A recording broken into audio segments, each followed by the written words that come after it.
But you're not just my colleague, you're also my friend. The text message wasn't meant for me. That's what made it perfect. David's pathetic in bed. You make me feel like a real woman should feel. Can't wait to divorce his sorry A and take half of everything he's worked for. I stared at my wife Jessica's phone screen, the words burning into my retinas like acid. She'd left it on the kitchen counter while showering, and the notification had lit up just as I walked by with my morning coffee. The sender was listed as M with a heart emoji.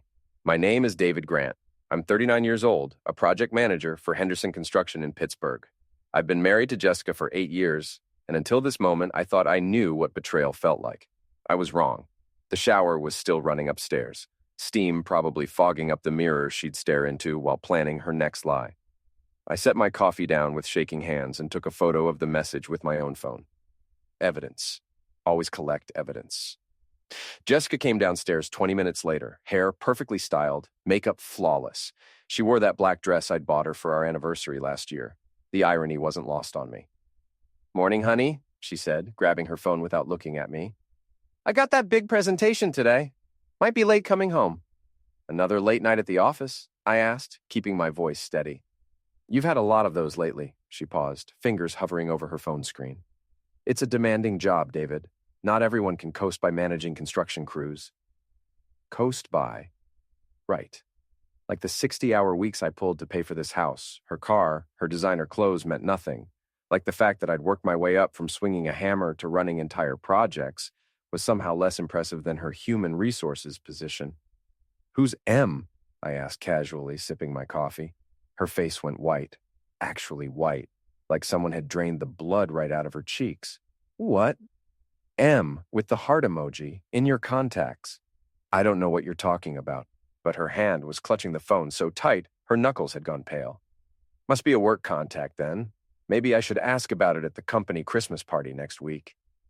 She was quiet for a long moment, studying my face, looking for tells, probably, trying to figure out how much I knew. "His name is Mark," she said finally. "Mark Newton. He's my boss." "Your boss sends you heart emojis?" "It's not what you think." "What do I think, Jessica?" She grabbed her purse and headed for the door. "I don't have time for your paranoid BS, David. Some of us have real jobs." The door slammed behind her, rattling the windows. I sat there for another 10 minutes, staring at the photo on my phone. Then I called in sick to work and started planning. Mark Newton had a LinkedIn profile, a Facebook account, and a wife named Linda. He drove a silver BMW, lived in a McMansion in Upper St. Clair, and according to his social media, enjoyed golf, expensive wine, and posting motivational quotes about success. He was also Jessica's supervisor at Meridian Insurance, where she'd worked for 3 years. The same 3 years our marriage had been slowly circling the drain. I spent the morning in my truck outside Meridian's downtown office building, watching employees come and go. At 11:30, Jessica emerged with a tall man in a tailored suit. Mark Newton, I assumed. They walked to a coffee shop 3 blocks away, and I followed on foot. The place was crowded enough that I could sit 2 tables away without being noticed. They weren't trying to hide anything anyway. His hand rested on her thigh while they talked. She leaned into him, laughing at something he said. They looked like a couple, a happy couple. "The presentation went well," Jessica was saying. "I think the board will approve the restructuring." "You did great up there," Mark replied. "Very professional, very sexy." She giggled, actually giggled. I hadn't heard Jessica giggle in years. "David's getting suspicious," she continued, lowering her voice. "He asked about your text this morning." "What did you tell him?" "That you're my boss, which is true." "Technically true, but I'm much more than that, aren't I?" She leaned closer. "Much more. When can we tell Linda? I'm tired of sneaking around." "Soon, after the holidays. I need to talk to my lawyer first, make sure the divorce doesn't cost me everything." "What about David?" Mark shrugged. "What about him?" "Guy's a construction worker. He'll find another job, another wife. Guys like that always do." Construction worker. Like that was something to be ashamed of. Like building things, creating something from nothing wasn't real work. I left before they did, my hands clenched into fists. But I wasn't angry yet. Not really. I was calculating. Eddie Kowalski had been my best friend since high school. We'd served together in Middle East, worked construction together when we got back, and he was the best man at my wedding. If anyone would help me figure out my next move, it was Eddie. "Jesus Christ, Dave," he said after I showed him the text message photo. We were sitting in Murphy's Tavern, a dive bar near the construction yard where we'd spent countless nights over the years. How long you think this has been going on? At least 6 months, maybe longer. I took a long pull from my beer. Remember Jessica's girls' nights that started last spring? The weekend work conferences? The new clothes she kept buying? Shit. Yeah, I remember thinking it was weird when she stopped coming to the company barbecues. She said she didn't want to hang around with a bunch of blue-collar wives anymore. Eddie shook his head. So what's the plan? I need more evidence. Photos, recordings, something concrete. You thinking divorce? I'm thinking revenge. Eddie grinned. It wasn't a nice grin. Now you're talking my language. The next week, I became a ghost in my own life. I left for work at the usual time, but parked 3 blocks away and walked back to watch the house. Jessica's routine was predictable. She left at 8:15, drove to Mark's house, and didn't emerge until 9:45, just in time to get to the office by 10 o'clock. I followed them to lunch dates, coffee meetings, and a hotel on the south side, where they spent 2 hours on Wednesday afternoon. I took photos of everything. Jessica getting into Mark's car, Mark's hand on her A as they walked into the hotel, the two of them kissing in the parking garage at her office. But I needed more than adultery evidence. I needed leverage. That's when I remembered Tommy Morrison. Tommy Morrison ran a private investigation business out of a strip mall in Brookline. We'd served together overseas, and he owed me a favor from when I'd covered for him during a disciplinary hearing 5 years ago. David fucking Grant, he said when I walked into his office. Haven't seen you since the Kowalski wedding. How's married life treating you? Like a kick in the balls every morning. Tommy laughed until he saw my expression. Oh, you're serious. I showed him the photos and explained the situation. Tommy listened without interrupting, occasionally nodding or making notes. Standard cheating spouse case, he said when I finished. I can get you enough evidence to take her to the cleaners and divorce court. Cost you about $3,000. I don't want a divorce. I want to destroy them both. Tommy raised an eyebrow. That's a different conversation and a different price. How different?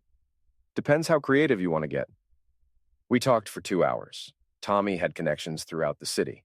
People in banks, insurance companies, government offices, people who could access records, dig up dirt, find the kind of information that could ruin careers and marriages.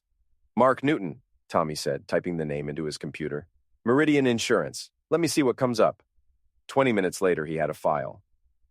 Interesting guy, Tommy said. Been married to Linda Newton for 12 years. 2 kids. But here's the thing. This isn't his first workplace affair. What do you mean? 3 years ago, there were rumors about him and a secretary named Michelle Torres.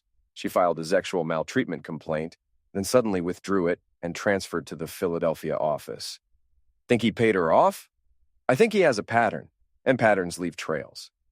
Tommy's investigation took 2 weeks. When he called me back to his office, he had a manila folder thick with documents. Your boy Mark has been a busy little bee, Tommy said, spreading papers across his desk. Michelle Torres wasn't the only one. There's been at least 4 other women over the past 5 years, all subordinates, all transferred or terminated within 6 months of the relationship's ending. What about Jessica? She's different. She's not some naive secretary. She knows exactly what she's doing. In fact, I think she's planning to take him for everything he's worth. Tommy showed me bank records, credit reports, and employment files. Jessica had been systematically documenting Mark's assets, copying financial records, and building a case for a massive alimony settlement. She's not just cheating on you, Tommy said. She's planning to cheat him, too. Your wife is running a long con, and Mark Newton is too stupid to see it coming. That's when I started to smile. Really smile. For the first time in months. Tommy, I said, how would you like to help me burn down 2 lives at once? The plan was elegant in its simplicity. We would let Jessica and Mark destroy each other while I documented everything. Then, when they were both vulnerable, I would strike. Tommy installed surveillance equipment in my house while Jessica was at work. Cameras in the bedroom, living room, and kitchen, audio recording devices in her car, a GPS tracker that would show me everywhere she went. This is probably illegal, Tommy warned me. It's my house and my car, I replied. I'm allowed to have security cameras. The recordings were enlightening. Jessica and Mark used my house for their afternoon encounters twice a week, always on days when I was supposed to be working late. They talked freely, assuming they were safe. David's such an idiot, Jessica said during one session. He actually thinks I married him for love. What did you marry him for? Mark asked. Security. A house. Someone to pay the bills while I figured out my next move. I always planned to trade up eventually. And I'm trading up? You're a stepping stone. I'll take half of David's assets in the divorce, then half of yours when we split. By the time I'm 40, I'll be set for life. Mark laughed. You're cold, Jessica. I like that about you. Cold gets results. David's too nice, too trusting. He still thinks people are basically good. What happens when he finds out about us? He'll be hurt, he'll cry, and then he'll sign whatever papers I put in front of him. Men like David don't fight. They just accept their fate and move on. I listened to that conversation 3 times, memorizing every word. Jessica had no idea who she was dealing with. Linda Newton was a kindergarten teacher at Sacred Heart Elementary. She was pretty in a wholesome way, with brown hair and kind eyes. She didn't deserve what her husband was doing to her, but she deserved to know the truth. I waited for her in the school parking lot after classes ended on a Friday afternoon. When she approached her car, I got out of my truck and walked over. Mrs. Newton, I'm David Grant. I think we need to talk. She looked confused, but not frightened. Do I know you? My wife works for your husband. Her name is Jessica Grant. The confusion turned to understanding, then to dread. Oh, there's a coffee shop across the street. Could I buy you a cup? There are some things you should know. We sat in a corner booth at Grinder's Coffee, and I showed her the photos. Linda stared at them for a long time without speaking. Her hands were shaking. How long? She asked finally. At least 6 months, probably longer. I knew something was wrong. He's been distant, working late, taking business trips that didn't make sense. She looked up at me. Why are you telling me this? Because we're both being played. And because I think we can help each other. I explained what I'd learned about Mark's pattern of affairs, about Jessica's plan to take him for everything he was worth. Linda listened without interrupting, occasionally wiping tears from her eyes. What do you want me to do? She asked. Help me gather evidence. Real evidence. The kind that will hold up in court and destroy both their careers. Linda was quiet for a long moment. Then she straightened her shoulders and looked me in the eye. What's the first step? Linda Newton was smarter than her husband gave her credit for. She had access to his home office, his computer, his phone records. More importantly, she had 12 years of marriage and knew all his passwords. Mark thinks I'm just a simple teacher, she told me during one of our planning sessions. He has no idea I have a master's degree in business administration. I gave up my career to raise our children, but I never stopped paying attention. We met twice a week at different coffee shops around the city. Linda would bring copies of Mark's financial records, email printouts, and phone bills. I would share the audio recordings from my house and the surveillance photos Tommy had taken. The picture that emerged was devastating. Mark had been embezzling money from Meridian Insurance for years, skimming from client accounts and falsifying reports. He used the money to fund his lifestyle and pay off his previous mistresses. He's been stealing from his own company, Linda said, showing me bank statements. Look at these deposits. They don't match his salary. Can you prove it? I already am. I've been copying everything for months. I suspected he was having an affair, but I thought he might also be hiding assets. Turns out I was right about both. Jessica, meanwhile, was building her own case against Mark. She'd been photographing documents, copying files, and recording their conversations. She planned to blackmail him after their affair became public, threatening to expose his embezzlement unless he paid her a substantial settlement. She's been playing him from the beginning, I told Linda. This whole relationship is just a setup for extortion. And he's too arrogant to see it. They deserve each other. But Linda shook her head. No, they deserve worse. My so-called friend started avoiding me in November. Eddie told me what was happening during one of our regular drinks at Murphy's. People are talking, Dave, he said. Jessica's been spreading stories about you, saying you're paranoid, jealous, maybe even violent. What kind of stories? That you've been following her, accusing her of cheating, threatening her. She showed up to the Kowalski barbecue with a bruise on her arm, said you grabbed her during a fight. I stared at him. You know I've never laid a hand on her. I know that. But other people don't. Jessica's convincing, and she's got Mark backing up her story. Mark was at the barbecue? She brought him as her date, introduced him as a friend from work who was helping her through a difficult time. The manipulation was brilliant. Jessica was positioning herself as the sufferer while publicly humiliating me. She was building a narrative that would justify her affair and make me look like the villain. Who believes her? I asked. Eddie looked uncomfortable. Most people. She's charming, Dave. And she tells the story well. Says you've changed, become controlling and aggressive. People remember how you were when you came back from Middle East, the anger issues you worked through. That was 10 years ago. I know, but people remember. The next week, I got a call from my supervisor at Henderson Construction. Dave, we need to talk, Jim Henderson said. There's been a complaint filed against you. I sat in his office while he explained that Jessica had contacted the company, claiming I was using work resources to stalk her. She'd provided photos of my truck parked near her office building and testimony from witnesses who'd seen me following her. Is this true? Jim asked. I've been investigating my wife's affair, I said. Everything I've done has been legal. That may be, but it's creating problems.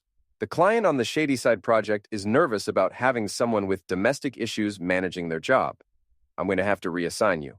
The demotion came with a pay cut and a black mark on my record. More importantly, it signaled to everyone in the construction community that I was damaged goods. My friends stopped calling. Invitations to social events dried up.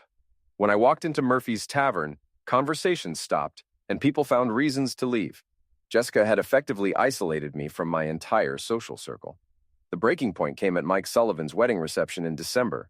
Mike had been part of our group since college, and despite everything, he'd invited both Jessica and me to the celebration. I arrived alone and found a table in the back of the reception hall. Jessica was there with Mark, playing the role of the wronged wife, seeking comfort from a supportive friend. They worked the room together, accepting sympathy and spreading their version of events. I watched them for an hour, drinking whiskey and listening to people I'd known for years discuss what a shame it was that David Grant had become so unstable. It's really sad, I heard Carol Kowalski tell another woman.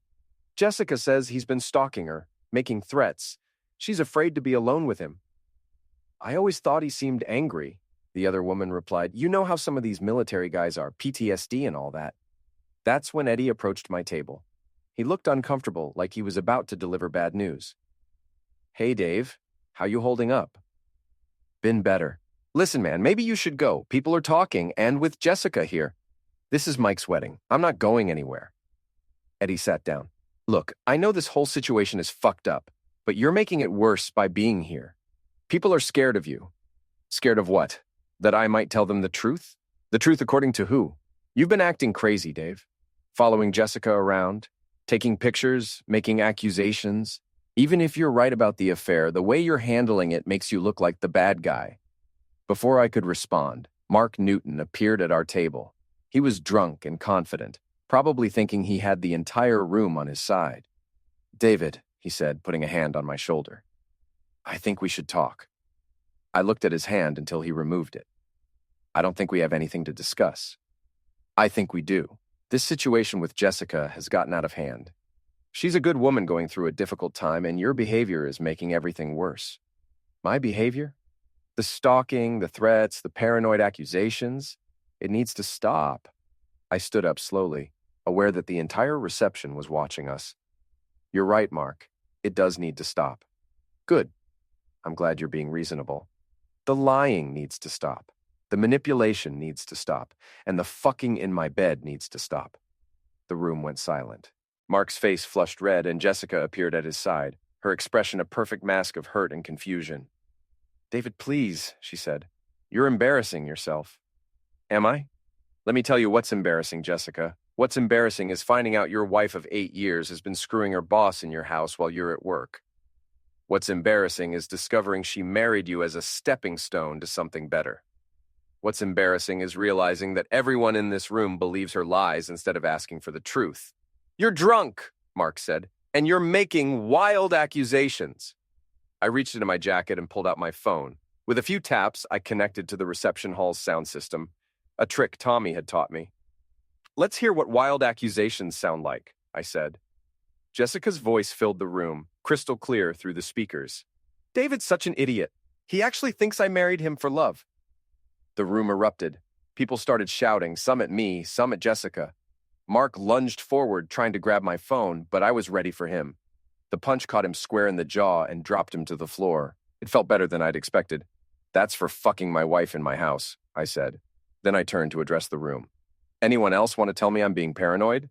The assault charge was dropped when the wedding videographer provided footage showing Mark attacking me first. but the damage to my reputation was complete. Henderson Construction let me go the following Monday, citing the incident as grounds for termination. Jessica filed for divorce and a restraining order on the same day. She claimed I was dangerous and unstable, a threat to her safety. The order was granted based on her testimony about the wedding reception fight. I was officially radioactive. No construction company in Pittsburgh would hire me. My friends avoided me. Even Eddie stopped returning my calls. But Linda Newton and I kept working. They think they've won, she told me during one of our clandestine meetings. Mark came home bragging about how he'd handled you at the wedding. Jessica's been calling him a hero. Let them celebrate. It'll make the fall harder. We'd spent months gathering evidence, and now we had enough to destroy both of them. Bank records proving Mark's embezzlement, audio recordings of Jessica's extortion plans, photos documenting their affair and their conspiracy to frame me as a misuser. More importantly, we discovered something neither of them knew. Meridian Insurance had been conducting an internal investigation into missing funds for 6 months. They were close to discovering Mark's theft, and when they did, both he and Jessica would be implicated. The FBI is involved now, Linda told me. I overheard Mark on the phone with his lawyer. They're going to arrest him next week. What about Jessica? She's been helping him hide the money.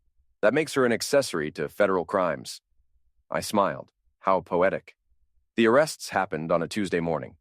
Mark was taken into custody at his office, led out in handcuffs while his colleagues watched.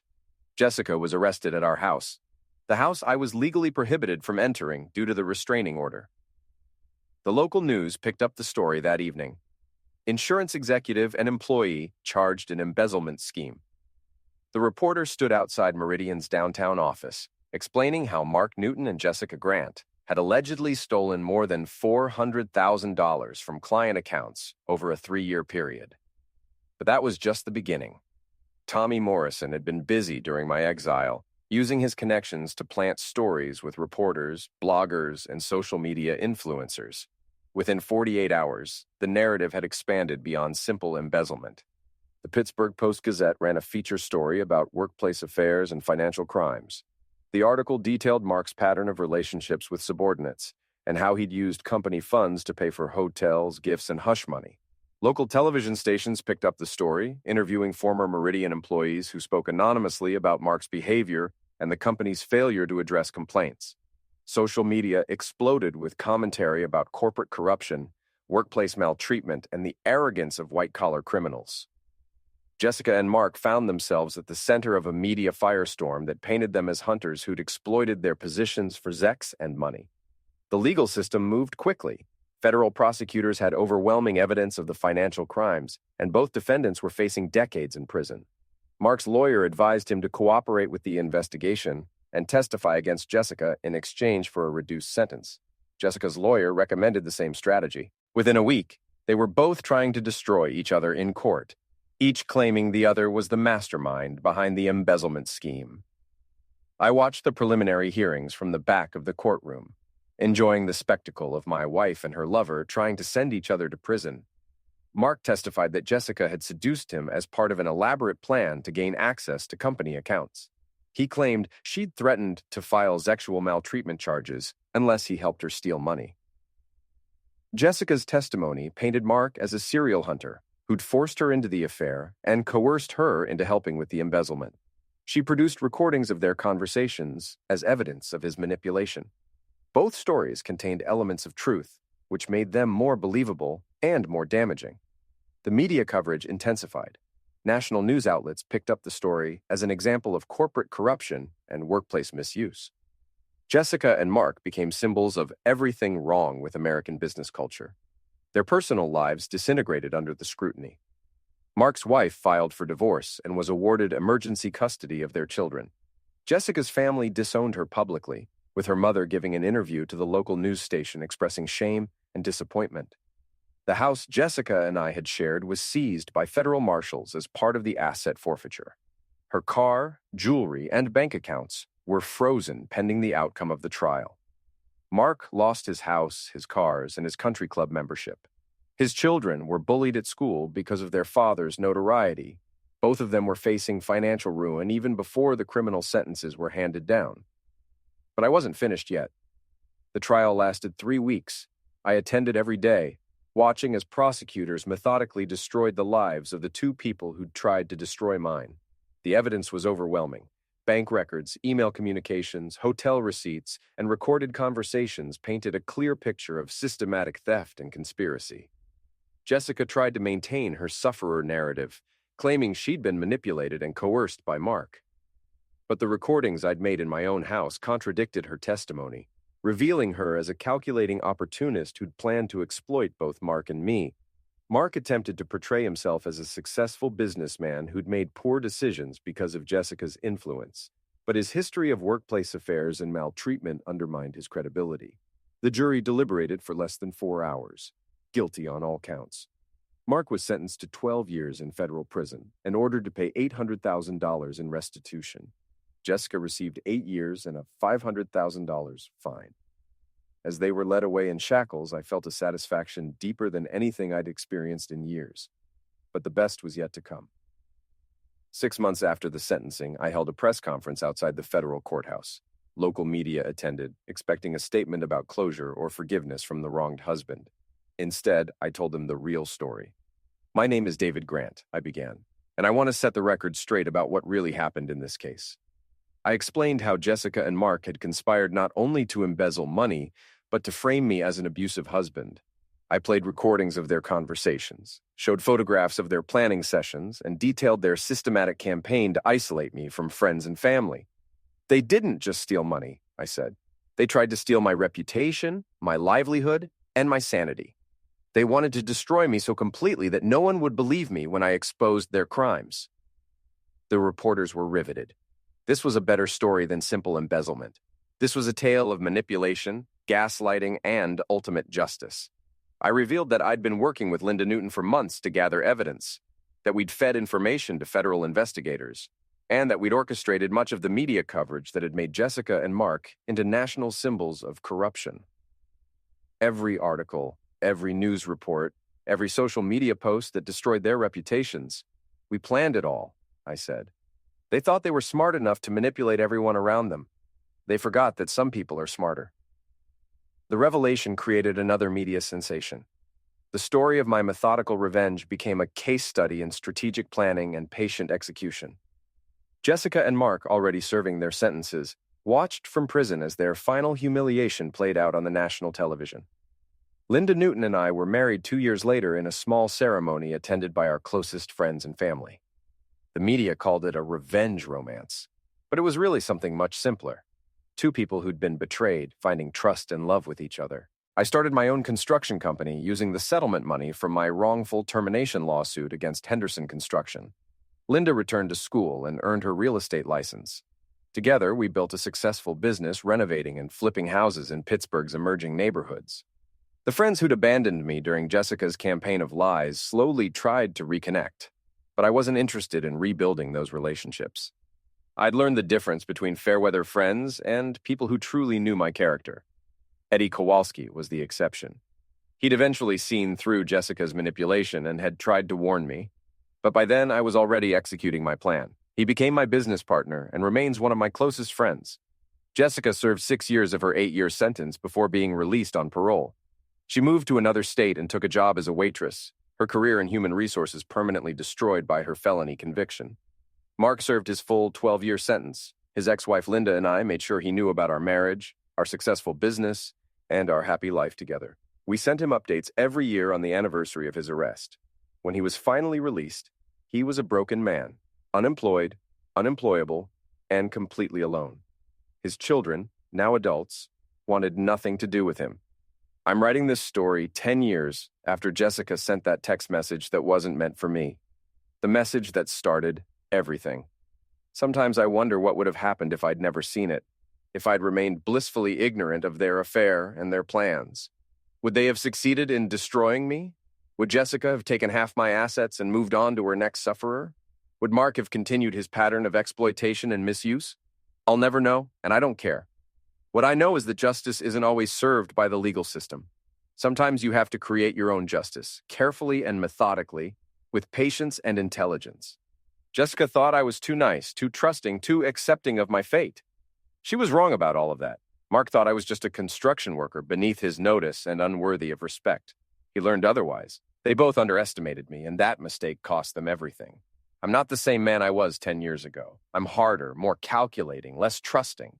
Some people might say that's a loss, that Jessica and Mark's betrayal changed me for the worse, but I prefer to think of it as evolution. I learned to see people as they really are instead of as I wanted them to be. I learned that sometimes the only way to deal with hunters is to become a better hunter yourself. Linda and I are happy. Our business is thriving. We have 2 children and a beautiful home in one of Pittsburgh's best neighborhoods. Jessica is alone, working for minimum wage plus tips, living in a studio apartment in a city where nobody knows her story. Mark is alone, unemployable, surviving on Social Security and food stamps. They got exactly what they deserved. And I got exactly what I wanted. Perfect, complete, devastating revenge. Justice served cold, methodically planned, and flawlessly executed. Some people might call me vindictive or cruel. They're probably right. But I call it even.